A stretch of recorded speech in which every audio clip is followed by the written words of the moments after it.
I'm Scott L. Miller. This is my life living in Leon, Nicaragua. Today, I'm going to talk about the concept that so many expats, I think, this is a thing that I've observed, and it seems really interesting and something that I don't think very many people are catching on to. You have to talk to a lot of expats to really start to see this happening and see it across a lot of different areas. And what that is that we are looking for quite often solutions to problems that don't actually exist. Now, people do this everywhere, but I think that there is a very specific trend happening within expat communities, or maybe expats on their own. I don't know that this is coming from other expats, except, of course, to some degree, it gets passed on as word of mouth. But the actual idea, I think, is something more fundamental. We're going to talk about that right after the bump.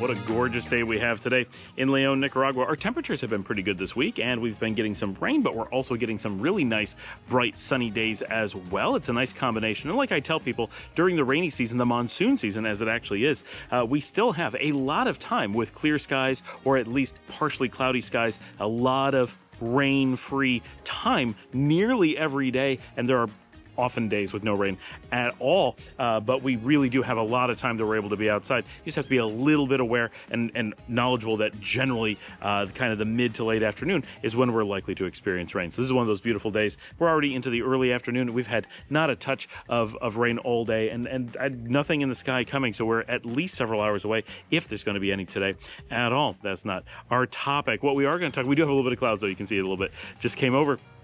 So something in so many conversations that I've had with expats recently, but over the years as well, is I find people looking for solutions. And this comes in a lot of different ways. Now, in the last few days, a number of times it's been when it comes to potentially purchasing a car, but I've seen this with getting internet access for the home or doing banking transactions or any number of things. And what I find is that people are often very adamant about working around something and starting their process by doing something rather convoluted. If it's buying a car, it may be looking at needing to get residency or putting the car into someone else's name or something that's very complicated. And when you ask them, so what is it you're trying to solve? Then you run into a problem. Well, I'm not sure what I'm trying to solve. I thought that's what you were supposed to do. And you kind of start with well, why? Right? Start with what is the straightforward path? Is there a blockade to that path? And of course, in some cases, there's going to be something, and this could happen anywhere and anytime, right? And okay, I got to find a workaround, right? And I think I'll explain this as I go. When it comes to internet access, I talk to people and they're like trying to get Wi-Fi, right? Specialty, last mile, special case, niche networking, or they're like, well, I got to get 5G for my house. And you're like, why can't you get fiber or cable like normal people? Because there's always a situation where you can't. And universally, they're like, I never thought about getting normal internet for my house. And you're like, why did you start with the workaround instead of the normal, right? Maybe you're like, well, I need to buy a helicopter. Really? Wow, that's unusual. What makes you need a helicopter? Well, they don't have cars in Nicaragua. Did you look into that? Because we all drive cars in Nicaragua. Oh, it never occurred to me that they might have cars. But you thought they would have helicopters? Okay, that one's weird. That one's never really come up. I made that one up. But you get the idea, right? There's always this workaround to things. And a big one that has come up a number of times is people talking about cryptocurrency. Oh, crypto will solve so many things for Nicaragua. You're like, okay, great. That's a wonderful theory. Now, what problem are you trying to solve? They'll tell me all these things it can solve, right? And I'm like, those sound great, except none of those are current problems. We don't have any of those issues. So where's the solution, right? It's not that crypto won't do the things you're saying. It's just that those things aren't things we need. We already have those in ways that are even easier and even cheaper. And then, of course, in those cases, someone's trying to sell something and then they get upset that you've called their bluff. But the idea is still there that we're leading with fringe solutions and often avoiding the main path because there seems to be some amount of assumption that normal processes won't exist. Now, of course, there are situations where the reverse tends to happen, right? Where we try to go what is a main path in our minds, and it turns out to be a fringe solution here. So real estate agents is a great example. If you're coming from North America and you're going to buy a house, you're interested in buying a house, then hiring a real estate agent or employing contracting a real estate agent as the first step in that is what we would generally do in North America. And if you did that in North America, we'd all be like, logical. Okay, yep, makes sense. But if you come to Nicaragua, it's like, well, this is a different market and that generally wouldn't make sense, or it certainly wouldn't be the first place that you would start. And that often throws people off. And things like that can contribute to this feeling that everything's topsy-turvy and you have to start by going down fringe paths for things. I guess I can see why that might happen. But in reality, if you were to step back and really think about how real estate is done, that is a case where the United States and Canada have a fringe process that they happen to make sense. And so unless you're simply trying to recreate a process you would do back home. Whereas if you are buying a car, or you are getting internet access, or you are transferring money, you would go through normal banking procedures, normal like the normal worldwide is all the same. And Nicaragua is not an exception, at least not normally. Whereas most of those things would not be an exception in the United States either.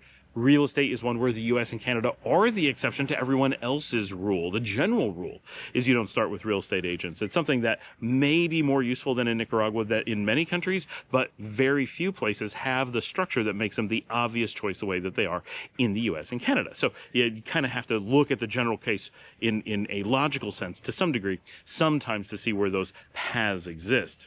A lot of this comes down to, of course, goal setting. This is a general thing that people are bad at, and by learning to goal set, whether you're a business or a private person, is just a way to improve your performance in life in general. So a great example is if you were to try to go get, I don't know, a Rice Krispies cereal, and you start by saying, okay, I can't get Rice Krispies, so what's my approximation? And then going through a really heavy effort to try to find an alternative, just to find out that you can go to the grocery store and buy brand name Rice Krispies and off-brand Rice Krispies puffed rice cereal, and that those options exist. And then you would say, whoa, it never occurred to me to just go to the store and buy the thing that I wanted. It's starting with this assumption that something isn't available or something doesn't work, and stepping back and saying, what is the goal, right? So the goal is to get a cereal that's puffed rice cereal, right? Okay, so how would you do that? Go to the grocery store, start there, ask people if you don't know where to get it,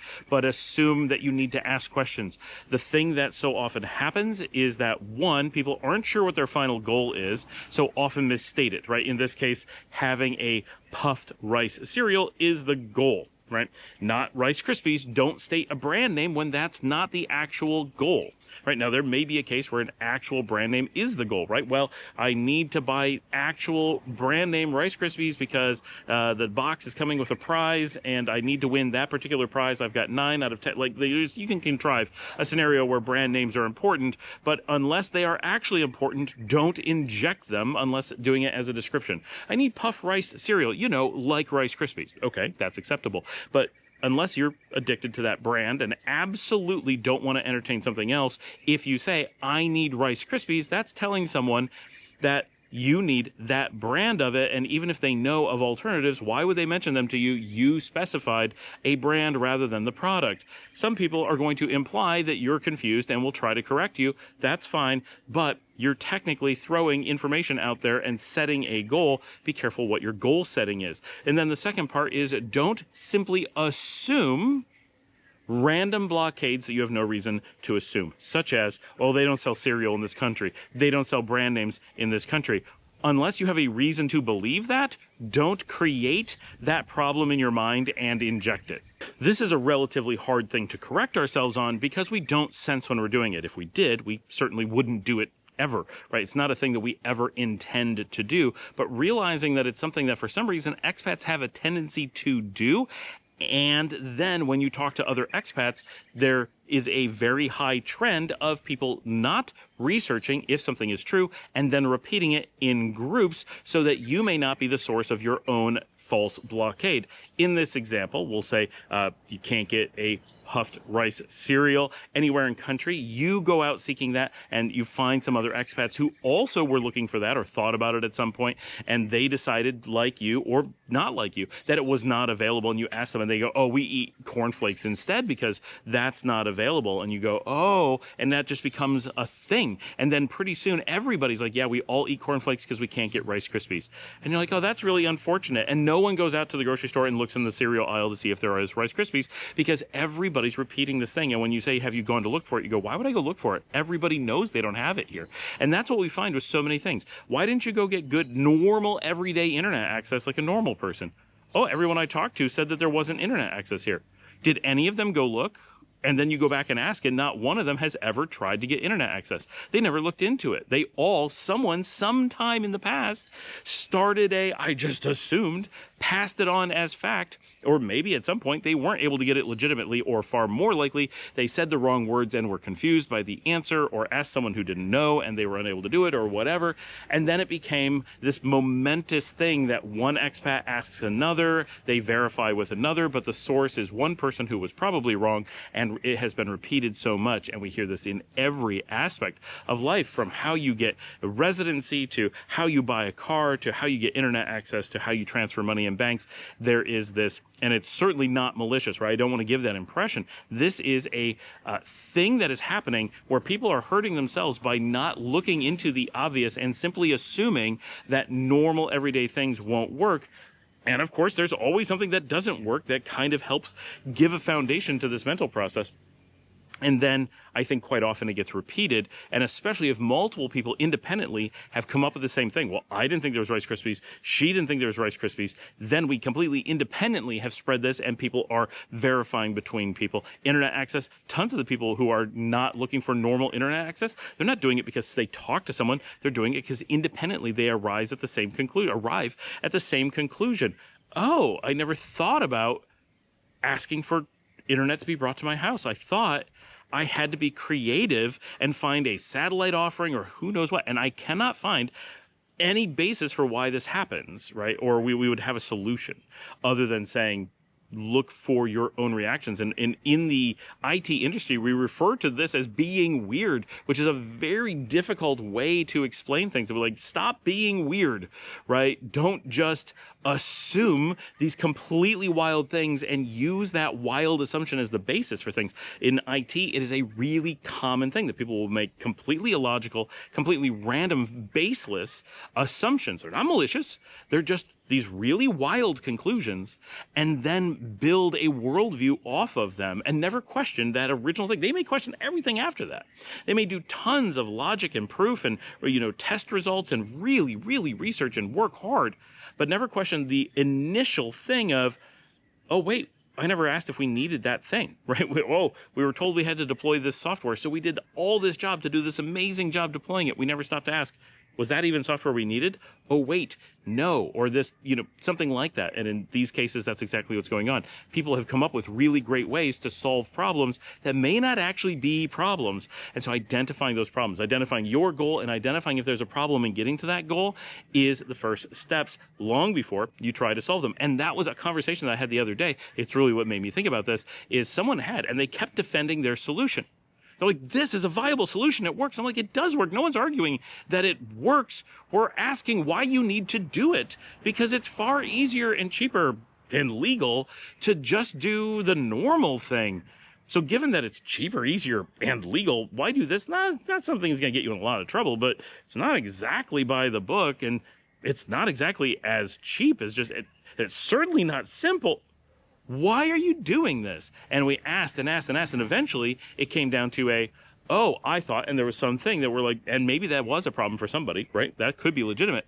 But more importantly, it was, I don't think this is a problem that other people are running into. I don't think this is a general case problem, but we're presenting a solution to it as if you must do it. And tons of people repeat those solutions, and they keep saying, well, I talked to other expats and they said I had to do this.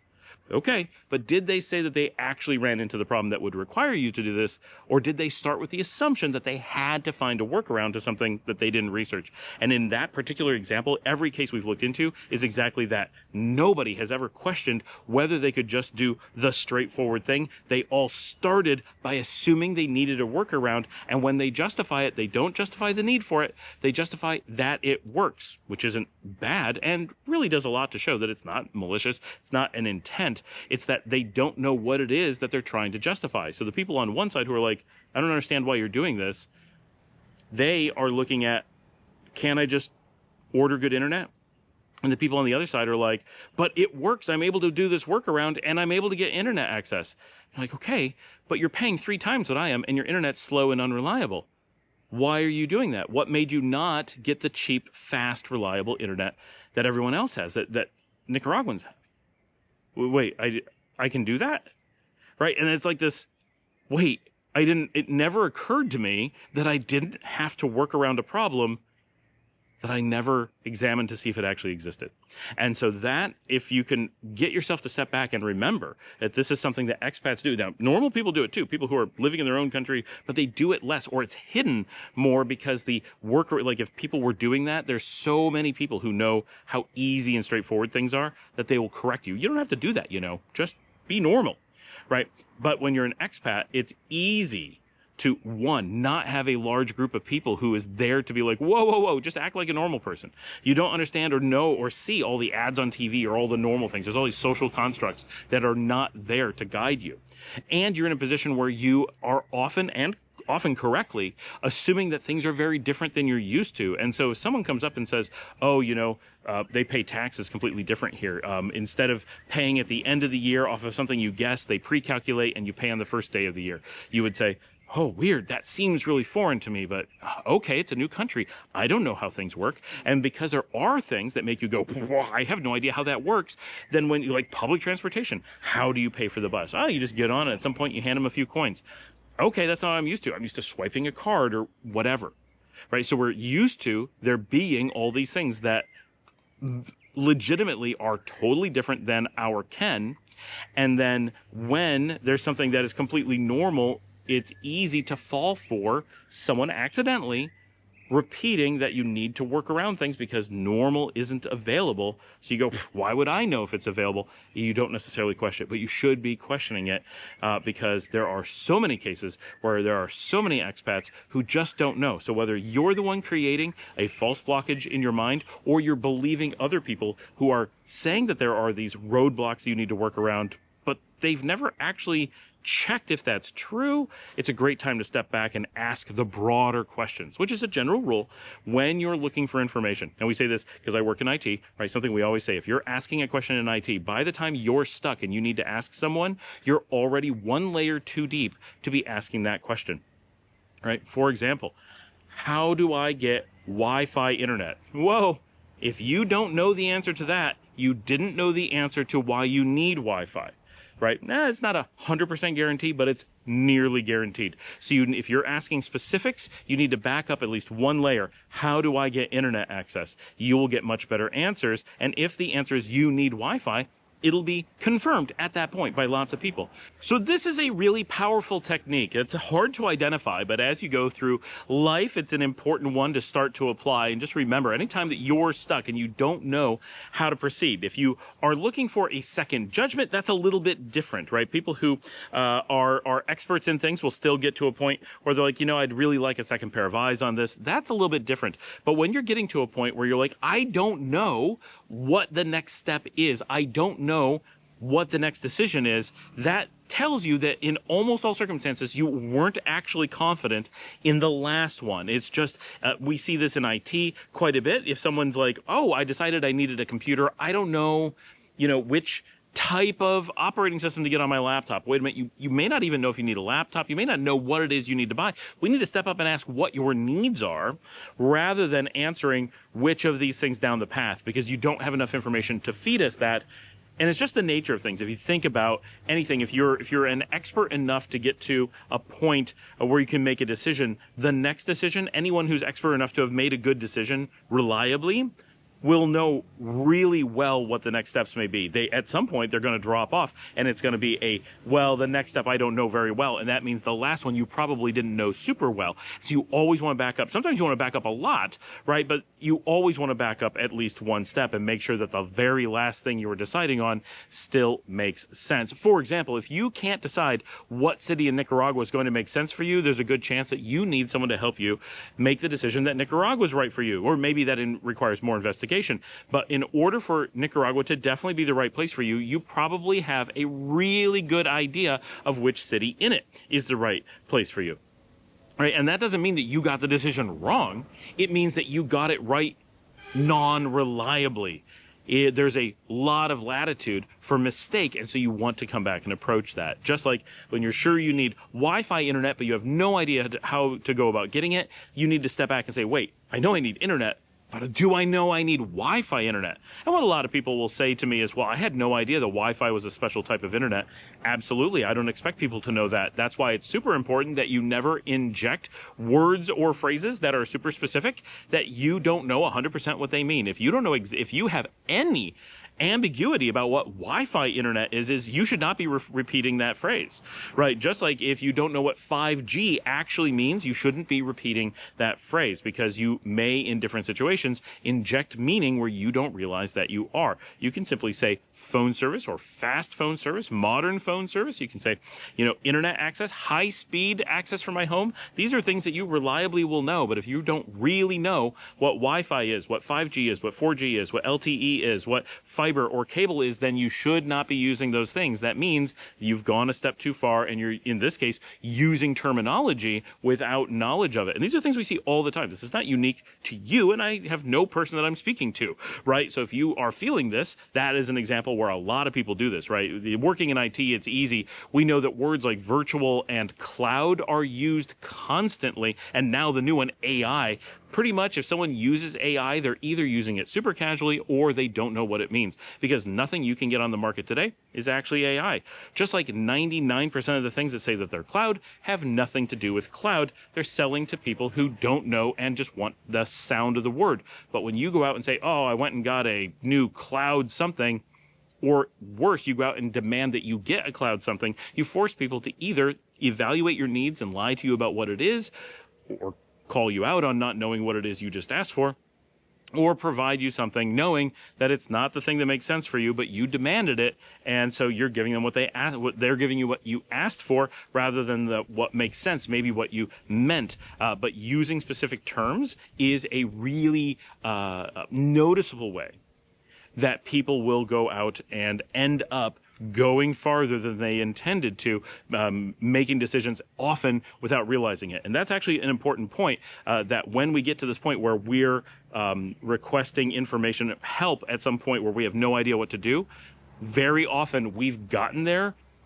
using concepts or words that we may not actually understand, and maybe far more lost than we actually realize. It all depends on the situation, but this is a technique we can use to help combat some of those things. Anyway, thank you for joining me. Like and subscribe. If you'd like to help support the channel, you can buy me a coffee at buymeacoffee.com/ScottAllenMiller. I am going to be off tomorrow. We're not doing the live stream because my daughter needs to get a treatment in the hospital, and she asked me to be there with her, so I'm taking the day off so that I can spend the time with her in the hospital in Managua. Everything is fine, no problems, but it's something that she is scared about. It's not even an invasive procedure, so do not worry, nothing like that, but she does not normally go to hospitals and is nervous and would like me to be there, so I'm going to spend the day with her in the hospital in Managua tomorrow, and then we'll go out for nice food and actually have a nice day, so no problem.